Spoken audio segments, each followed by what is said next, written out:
های گایز، ماری هستم با یه پست آموزشی به درخواست خودتون. بریم که ببینیم.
It's all about humanity.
گایز، این مورد که الان روشن کردم، وقتی که اسکوپ و شولدر و پیکتون رو تاچ میکنید میتونید ایمتون رو باش تکون بدید.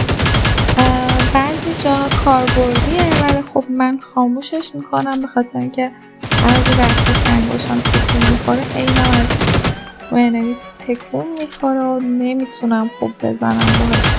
ولی خب به نظر من واسه یه سریا خوبه که میتونم قشنگ بینشون رو تنظیم کنم روی انمی، ولی من خاموشش میکنم که بتونم راحت برای خودم رو انجام بدم. همونطور که میبینید